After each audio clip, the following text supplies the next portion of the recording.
합니다. 아멘. 옆 사람에게 인사하겠습니다. 사랑을 축복합니다. 사랑을 축복합니다. 네. 오늘은 전진하는 하나님의 말씀이라는 제목으로 은혜를 나누고자 합니다. 유치원이나 학교에 가면은 이따금씩 부모를 불러가지고 이 부모 교육을 하게 돼요. 부모 교육. 아이를 키우는 데는 학교나 유치원만 가지고는 안 된다는 것이죠.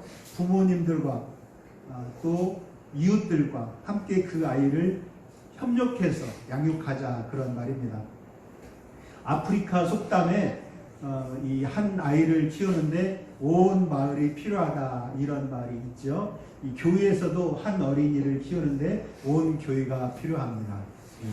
우리 유빈이에 대해 관심을 많이 가져주시고, 그리고 이렇게 모든 교회와 또 학교와 사회 또 가정이 협력해서 우리 아이의 20년 후를 보고 교육한다면 우리나라는 더욱 살기 좋은 나라가 될 것입니다.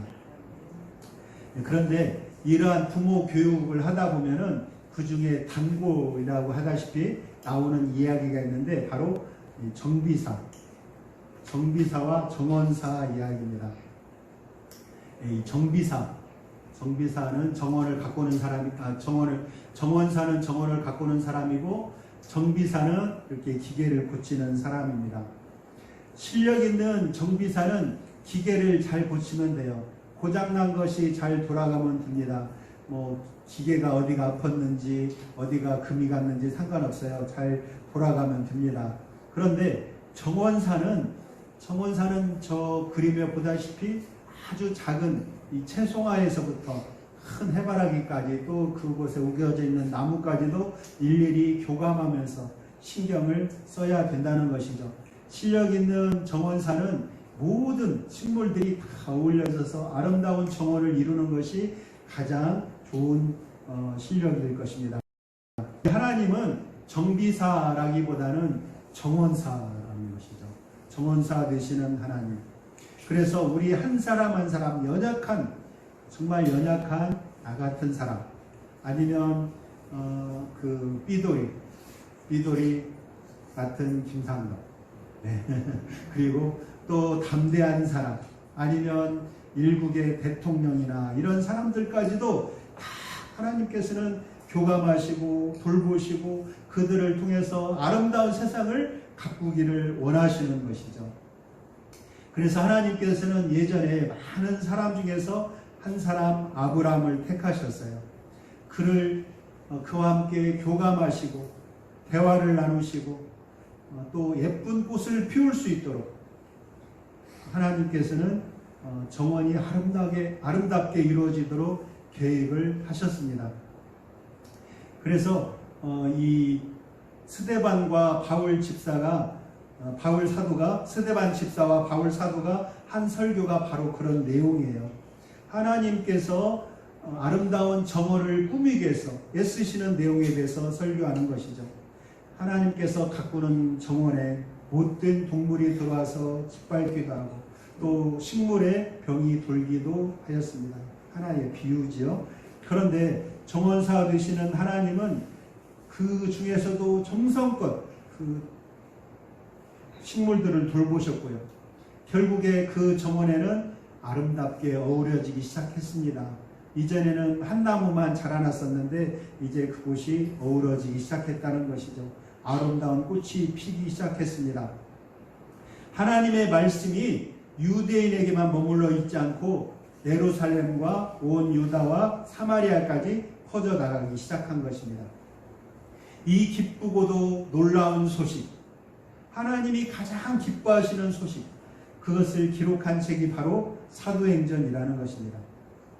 그것뿐 아니라 이 사도행전에는 교회의 시작하는 것, 교회의 시작, 사도들의 설교, 또 박해받는 것, 성령의 인도하심, 순교자, 이방인에 대한 복음 전파, 선교, 그리고 이방인에게도 성령 강림하시는 모습, 이방인에게 성령 강림을 하는 모습이 나옵니다. 권징, 그리고 교회의 회의, 세계 선교, 이런 부분을 자세히 설명하고 있어요. 그러니까 사도행전은 성경 중에서도 아주 중요한 책이다 이 말씀입니다.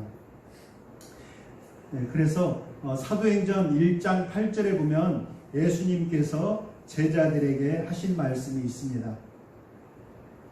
네, 오직으로 시작하는 거 혹시 기억나십니까? 임하시면 그가 권능을 받고 예루살렘과 온 유대와 사마리아와 땅끝까지 이르러 내 증인이 되리라 하시니라. 아멘. 아멘. 예, 누가 안 외우는가 이렇게 불러고 했더니 마스크를 쓰고 있어가지고 다 외우는 걸로 하겠습니다. 예, 사도행전은 이름 그대로 금방 읽으신 내용이죠. 사도들이 예수님의 지상 명령을 따라서 땅 끝까지 복음을 전하는 모습을 생생하게 기록한 그 말씀입니다. 사도행전 1장에서 12장까지는 사도 베드로의 사역이 나와 있고요. 그 13장부터 28장까지는 바울 사도의 사역으로 이어집니다. 오늘 읽은 이 13장은 바울 사도의 사역 중에서도 1차 전도회 중에 시작된 그러한 내용입니다. 이 바울과 바나바는 시리아 안디옥 교회, 안디옥이 두 개예요. 근데 시리아 안디옥 교회가 있었는데요. 이 안디옥 교회는 이 스데반 집사 그 순교시에 흩어졌던 유대인들이 세운 교회입니다. 그 교회에서 이제 바나바와 그 교회가 융성하고 있으니까 예루살렘에서 바나바를 그리 보냈죠. 보냈는데 거기에서 목회를 하다 보니 어려워요. 그래서 이 바울 사도를 불러다가 같이 목회를 하게 됩니다. 그런데 그 중에 성령의 부르심이 있었어요. 두 사람이 성령의 부르심을 받고 파송되게 되었다는 것이죠. 구브로와 갈라디아 지방으로 이 사람들이 전도 여행을 떠나게 되었습니다. 그리고 전혀 연고가 없었는데 성령의 인도하심으로 비시디아 안디옥, 아까는 시리아 안디옥이었죠. 이번에는 비시디아 안디옥이라는 동네 회당으로 예배를 드리러 갔습니다. 우리도 시골 같은 데 가면은 예전에 다니던 교회를 가거나 또 전혀 먼 곳에 가게 돼도 어떤 교회 가서 예배를 드리죠. 안 그러신 것 같아요? 네. 전혀 모르는 교회지만 우리가 가서 예배를 드리기도 하고 그러지 않습니까? 이분들도 그 동네 회당에 예배하러 들어가게 됩니다. 그랬는데 그 회당에서 회당장이 원래 이 예배를 드릴 때 회당장이 그 시작 전에 말씀을 전할 사람을 정해놓거든요. 근데 여기에서는 회당장이 말씀을 읽고 나서 바울 사도에게 사람을 보내가지고 말씀을 전할 말이 있습니까? 이렇게 물어본 것이죠. 그래서 바울이 그곳에서 성령의 인도하심 따라서 복음을 선포할 기회를 얻게 되었습니다. 오늘 읽은 본문은 비시디아 안디옥 그 회당에서 바울이 복음을 전했을 때 거기에 왔던 사람들이 그 말씀을 듣고 나타낸 반응에 대해서 지금 기록되어 있어요. 어떤 말씀이었기에 이 말씀을 다음에도 또 듣고 싶었을까요? 우리 그래서 이 말씀을 한번 읽어보겠습니다. 사도행전 13장 한번 열어보세요. 사도행전 13장 13절부터 31절까지 가는 분이 있고 여기까지만 우리 같이 읽도록 하겠습니다. 사도행전 13장 16절부터 함께 읽겠습니다. 시작. 바울이 일어나 손짓하며 말하되 이스라엘 사람들아 및 하나님을 경외하는 사람들아 들으라. 이 이스라엘 백성의 하나님이 우리 조상들을 택하시고 애굽 땅에서 나그네된 그 백성을 높여 큰 권능으로 인도하여내사 광야에서 약 40년간 그들의 소행을 참으시고 가나안 땅 7 족속을 멸하사 그 땅을 기업으로 주시기까지 약 450년간이라. 그 후에 선지자 사무엘 때까지 사사를 주셨더니 그 후에 그들이 왕을 구하거늘 하나님이 스파 사람 기스의 아들 사울을 40년간 주셨다가 패하시고 다윗을 왕으로 세우시고 증언하여 이르시되 내가 이세 아들 다윗을 만나니 내 마음에 앉는 사람이라 내 뜻을 다 이루리라 하시더니 하나님이 약속하신 대로 이 사람의 후손에서 이스라엘을 위하여 구주를 세우셨으니 곧 예수라. 그가 오시기에 앞서 요한이 먼저 회개의 세례를 이스라엘 모든 백성에게 전파하니라. 요한이 그 달려갈 길을 마칠 때에 말하되 너희가 나를 누구로 생각하느냐. 나는 그리스도가 아니라 내 뒤에 오시는 이가 있으니 나는 그 발에 신발끈을 풀기도 감당하지 못하리라 했으니 형제들아 아브라함의 후손과 너희 중 하나님 경외하는 사람들아 이 구원의 말씀을 우리에게 보내셨거늘 예루살렘에 사는 자들과 그들 관리들이 예수와 및 안식일마다 외우는 바 선지자들의 말을 알지 못함으로 예수를 정죄하여 선지자들의 말을 응하게 하였도다. 죽일 죄를 하나도 찾지 못하였으나 빌라도에게 죽여달라 하였으니 성경에 그를 가리켜 기록한 말씀을 다 응하게 한 것이라. 후에 나무에서 내려다가 무덤에 두었으나 하나님이 죽은 자 가운데서 그를 살리신지라. 갈릴리로부터 예루살렘에 함께 올라간 사람들에게 여러 날을 보이셨으니 그들이 이제 백성 앞에서 그의 증인이라. 아멘.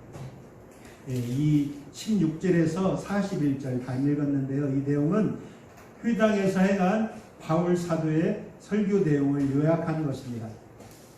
실제로는 더 오래 긴 시간 동안 설교했겠죠. 그런데 설교 이 내용은 성령께서 역사하심으로 말미암아 그들에게 깊은 감동을 주게 됩니다. 청중들은 정말 몇십 년, 몇백 년 동안 반복해서 듣던 랍비의 전통이 아니라 새로운 말씀을 듣게 되었어요. 이 바울 사도와 스데반의 설교는 내용은 조금 다르지만 주제는 같지요. 예수님께서 선지자를 통해서 보낸 그 메시아다 이 말이죠. 그런데 너희들은 그 메시아를 십자가에 못 박았다 이 내용입니다. 그들은 구약 성경을 인용해서 예수 그리스도가 우리를 구원하러 오신 그분이다라고 증거하였습니다. 예, 이스라엘 역사를 소개하고 하나님께서 백성을 선택하셨고 또 사사들을 하고 이제 선지자들을 보내셨고 선지자들의 예언대로 예수님이 나셨다. 너희들이 죽였다. 그리고 예수님이 부활하셨고 다시 나타나셨다. 그리고 그것은 예수님께서 죽으신 것은 작정된 것이고 그분을 믿는 사람은 누구나 구원을 받는다. 이런 내용입니다. 42절에서 43절입니다. 42, 43절 보면 청중들은 이 바울의 설교를 듣고 큰 마음의 감동을 받았어요. 그래서 복음의 그 가르침을 좀 더 풍성하게 듣고 싶었습니다. 그래서 다음 주에도 이 말씀을 하십시오 이렇게 부탁하게 됩니다. 바울의 설교는 어떤 그 마술사, 교회에서 마술하는 사람도 있다고 하더라고요. 목사님이 마술하면서 막 이렇게 흥미를 돋고 그런 사람도 있대요. 그런데 그러한 신기한 것도 아니고 또 배꼽 잡는 이야기도 아니에요. 과장된 이야기도 아니고 하나님의 사랑에 관한 이야기였다는 것이죠. 바울의 설교는 구원의 길을 찾아 헤매던 유대인들, 또 유대교로 개종한 이방인들, 그 중에서 또 진지하게 율법을 지켜야 구원을 받는다라고 생각하고 있던 사람들에게 진짜 참 생명의 길을 알려주었던 것입니다. 바울은 이것을 하나님의 은혜라고 표현했습니다. 신학자 중에 알렉산더라는 사람이 있는데요. 이 알렉산더는 이 은혜를 주 예수 그리스도 안에서 이미 성취되고 인간들에게 나타난 하나님의 호의라고 설명하고 있습니다. 바울은 말씀 안에서 그 말씀을 듣고 따르는 사람들에게 여러분 하나님의 은혜 안에 계속 머무십시오 이렇게 권면하고 있습니다. 사도행전을 쓴 사람이 누구죠? 누가 사도행전 썼어요? 누가입니다. 누가 사도행전을 썼어요. 이 누가는 다음 안식일에 거의 온 도시가 주의 말씀을 듣기 위해서 모였다라고 이 누가가 사도행전에 기록하고 있습니다. 여기에 모인 사람들은 대부분은 그 말씀을 듣기 위해서 시간 내서 온 사람들이에요. 그 말씀에 긍정적으로 관심을 가진 사람들이었습니다. 여기에 비해서 복음에 비판적인 사람들이 있었습니다. 그 사람들은 그 모인 사람들과 자신들을 구별하여 생각하고 있어요.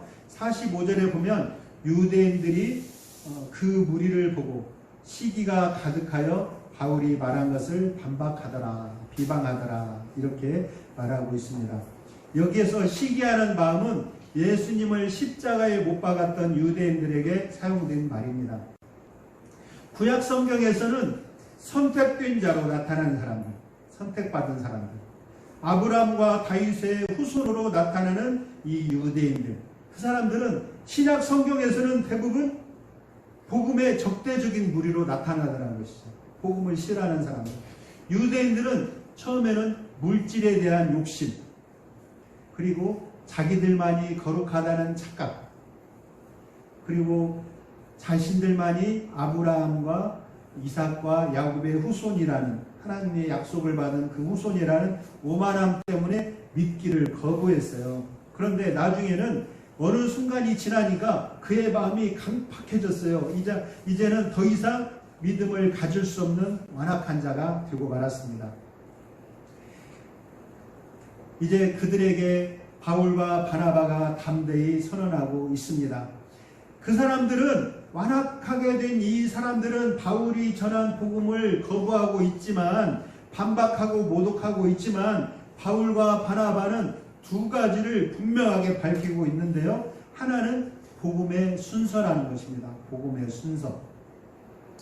구원의 하나님의 말씀의 최우선 대상, 무조건 믿고 구원받는 것이 아니고 최우선 대상이 너희 유대인들이었다는 것입니다.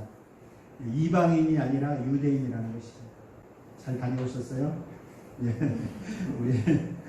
우리 이방인인 우리가 듣기에는 좀 이 말씀이 섭섭할 거예요. 왜 우리가 먼저가 아니고 유대인들이 먼저일까, 이런 말입니다. 그러니까 유대인들에게 먼저 복음을 선포하고 그들이 듣고 믿으면 그들이 구원받는다는 거예요. 그런데 그들이 복음과 경쟁하고 종교적 기득권을 잃는 것을 두려워하면서 하나님의 말씀을 모독하고 거절한다면 그 구원의 말씀이 바로 이방인들에게 넘어간다, 이 말씀입니다. 그러면 유대인들이 거부를 했을 때 이 복음은 어디로 간다고요? 이방인들에게 넘어가는 것입니다. 유대인들은 예상하지 못했던 것이지만 하나님께서는 이 복음과 영원한 생명을 즉시 이방인들에게 넘겨주시는 것입니다. 이것이 주님의 시대에 일어나는 놀라운 사건이죠. 46절에 보면 바울과 바나바가 담대히 말하여 이르되 하나님의 말씀을 마땅히 먼저 너희에게 전할 것이로되 너희가 그것을 버리고 영생을 얻기에 합당하지 않은 자로 자처하기로 우리가 이방인에게로 향하노라. 바울의 이 말은 주님께서 우리에게 하신 말씀, 땅 끝까지 복음을 전하라, 그 말씀과 어느 정도 맥이 통하는 말씀입니다. 계속해서 47절에 보면 주께서 이같이 우리에게 명하시되 내가 너를 이방의 빛으로 삼아 너로 땅끝까지 구원하게 하리라 하셨느니라, 이렇게 선포하고 있죠. 이 이사야서에 보면은 이 말씀이 나옵니다. 이사야의 예언이라는 것이죠. 49장 6절에 나오는 예언인데 여기에서 내가 너를 이렇게 나와 있죠. 내가는 하나님이십니다. 하나님이 너를 하면 이제 그리스도시죠. 그리스도 메시아를 이방의 빛으로 삼겠다라고 말씀을 하셨습니다. 그런데 이 말씀을 지금 바울 사도는 본인에게 적용하고 있어요. 그러니까 바울 자신이 하나님의 말씀을 전하는 예수 그리스도의 대언자가 되었다. 그래야 이 사명을 감당하고 있다. 그 말인 것입니다. 이 너라는 존재가 바로 바울 사도가 된 것입니다. 이방인들은 이 바울 사도의 말에 기뻐했어요. 우리에게 구원을 주시는구나, 영생을 주시는구나 하면서 하나님께 영광을 돌리고 있습니다. 누가는 사도행전을 기록한 누가는 영생을 주시기로 작정된 자들은 누구든지 믿었다라고 쓰고 있습니다. 영생을 누가 주시죠? 하나님께서 영생을 주시기로 작정된 자들은 누구든지 믿었다, 이 말씀이죠. 이 말씀은 유대인들의 거부와 이방인들의, 유대인들은 거부했고 이방인들은 환영했죠. 그 내용이 바로 하나님의 예정과 작정이라는 것이죠. 그 사람들이 똑똑하고 잘나서가 아니라 하나님의 작정. 그래서 누가는 이 사람들을 하나님께서 영생을 주시기로 작정한 자라고 말씀하시고 있습니다. 구원은 사람의 힘이 아니라 하나님의 은혜로 받는 것입니다. 바울과 바나바는 유대인들의 시기와 반대에도 불구하고 계속해서 이방인들에게 아낌없이 구원의 소식을 전하게 됩니다. 그들의 사역으로 부활하신 주님에 관한 소식은 그 지방에 널리 퍼지게 되는 것입니다. 이제 그렇게 주님의 말씀이 그 지방에 두루 퍼지게 되었습니다. 그리고 무슨 일이 일어났습니까? 50절 보면 유대인들이 경건한 규부인들과 그 신의 유력자들을 선동하였다라고 기록되어 있습니다. 하나님의 말씀을 막을 수는 없어요. 유대인들은 사도들을 모독했지만 성령은 더욱 강력하게 역사하셨어요. 주님의 말씀이 널리 퍼져나갔습니다. 그런데 말씀이 널리 퍼질수록 사탄도 더욱 치열하게 공격을 해왔습니다. 말씀이 있는 곳마다 박해도 생겨났습니다. 유대인들은 바울과 바나바 일행의 설교가 자신들에게 어떤 회당 중심 공동체에 위협을 준다라고 판단을 하기 시작했어요. 그래서 추방하게해서 비시디아 안디옥에 있는 그 영향력 있는 사람들, 요즘으로 말하면 교회에 다니는 국회의원이나 무슨 판사나 이런 사람들, 또 거기에 있는 부인들, 이런 사람들을 이용을 했죠. 그래서 그들을, 바울과 바나바를 추방하려고 애를 쓰고 있습니다. 두 사람이 그들을 향하여 발에 티끌을 떨어버리고 이고니온으로 가거늘. 여기에서 제자들은 기쁨과 성령이 충만하니라. 여기에서 제자들은 바울과 바나바의 전도로 기독교인이 된 비시디아 안디옥 거주자들을 말합니다. 누가는 그들에게 기쁨과 성령이 충만하였다, 이렇게 이야기하고 있죠. 그 지역 사람이 예루살렘 성도들과 동일한 성령, 다른 성령이 아닙니다. 동일한 성령을 받고 주님의 공동체가 되어서 주님의 공동체가 용성에 갔음을 설명하고 있습니다. 여러분에게도 기쁨과 성령이 충만하시기를 축원합니다.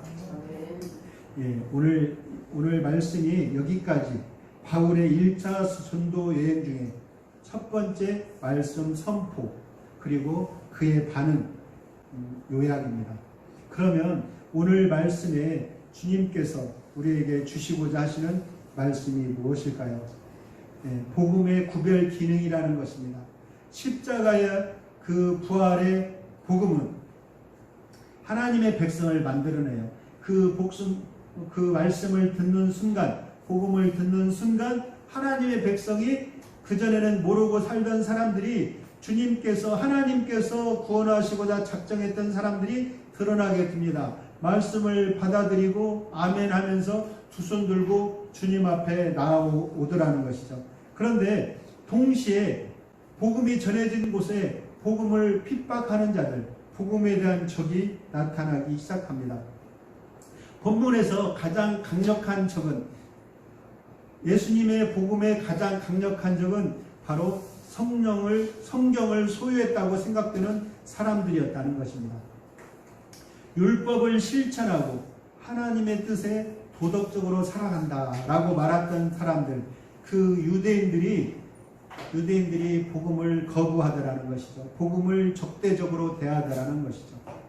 바울 시대에 예수님을 십자가에 못 박았던 그 유대인들, 또 아우구스티누스 시대의 그 행위 구원자들, 펠라기우스주의자죠. 이런 사람들, 우리가 행함으로써 구원을 받는다. 예. 무릎으로 베드로 대성당을 무릎으로 그 계단을 끝까지 오르내리는 이 고행을 겪어야만이 구원을 받는다라고 했던 사람들. 예. 또 오늘날 율법적이고 바리새적인 그리스도인들, 우리 행위로 구원을 받는다라고 말하는 사람들이 교회 안에 있어요.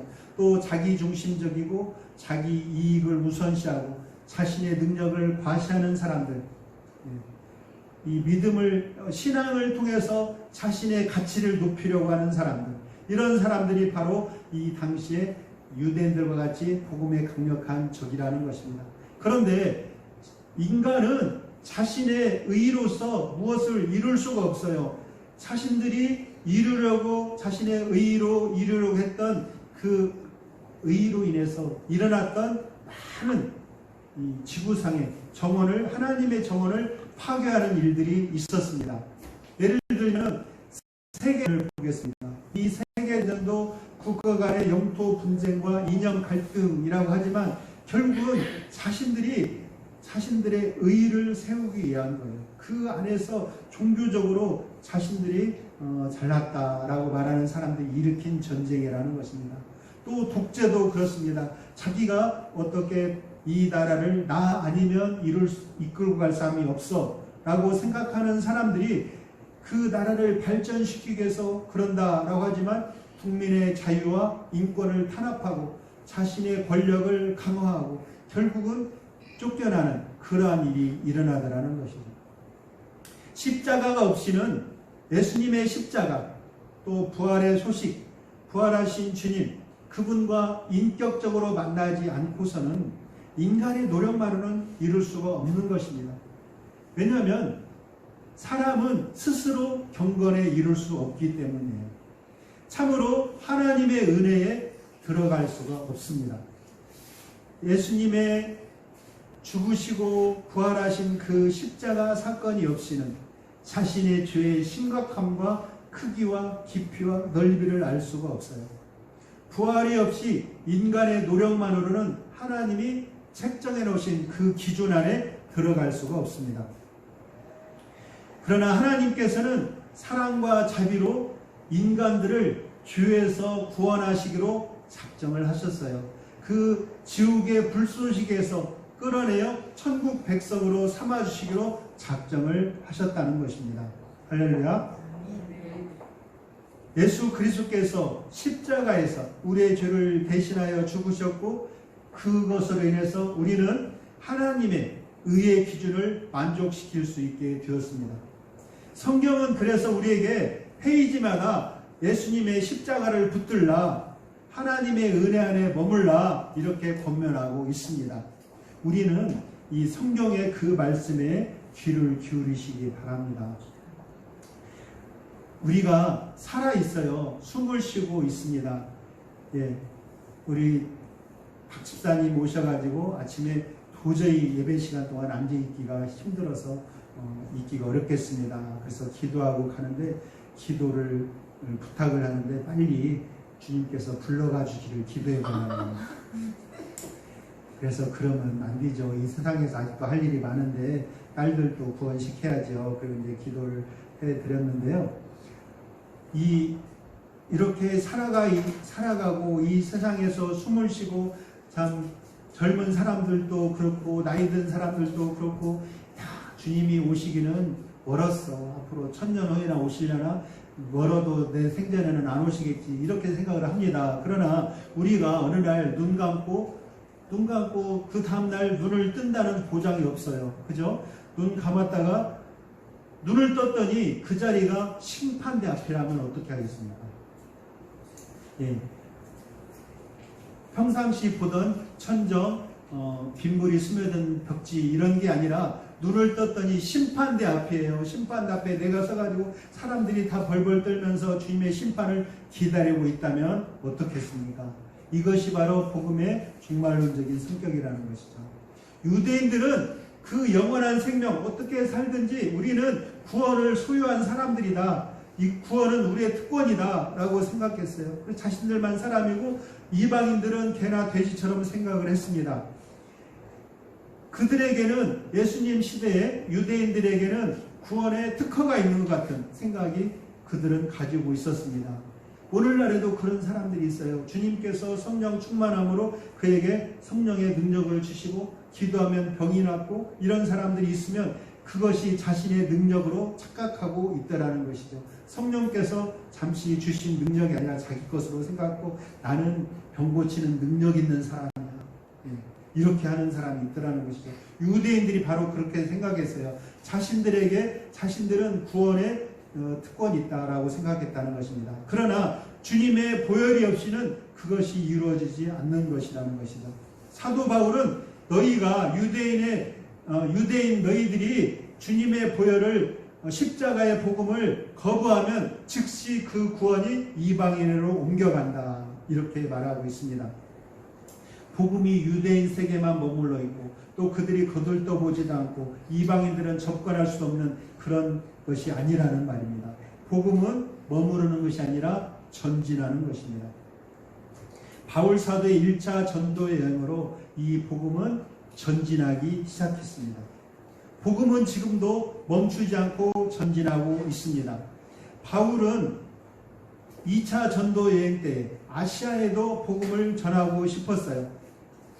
그러나 성령께서 유럽으로 서쪽으로 가라라고 명령하셨죠. 그 복음은 그리스를 거쳐서 이탈리아로 동유럽과 서유럽으로 퍼져나갔습니다. 그 후에는 어디로 갔어요? 대서양을 건너서 아메리카, 미국으로 건너갔습니다. 그 복음이 다시 태평양을 건너서 아시아 작은 나라 한국까지도 건너와서 이방인 우리가 그 복음을 듣고 구원받고 기뻐하고 있습니다. 아멘. 네. 저만 기뻐합니까? 네. 복음을 듣고 기뻐하고 있습니다. 네. 이제는 우리가 그 복음을 들고 전진하는 주님의 군병이 되어야 됩니다. 그 무엇도 이 전진을 멈출 수가 없어요. 이 구원의 대상으로 작정된 자를 우리가 그 복음을 들고 찾아가야 돼요. 우리를 통해서 복음은 그 누구라도 어느 곳에 있더라도 찾아갑니다. 그 사람이 이런 한가운데 살고 있는 사람일지라도 하나님께서는 우리를 통해서 그 복음을 찾아갈 수 있도록 한다는 것이죠. 북한의 그 김정은이 핍박 가운데 있는 사람도 복음을 들고 찾아갈 수 있도록 일꾼을 찾고 계시는 것입니다. 그것이 오늘날 복음을 받고 구원받은 우리들의 사명인 것입니다. 아무리 열악한 삶의 조건 속에 우리가 붙잡혀 있어도 하나님의 일은 계속해서 진행되고 있습니다. 우리가 이 믿음을 가지고 우리를 하나님께 드리면 하나님이 우리를 사용하시고 세계 선교에 관한 이 주님의 일을 우리의 일을 통해서 이루고 계신다는 것입니다. 예.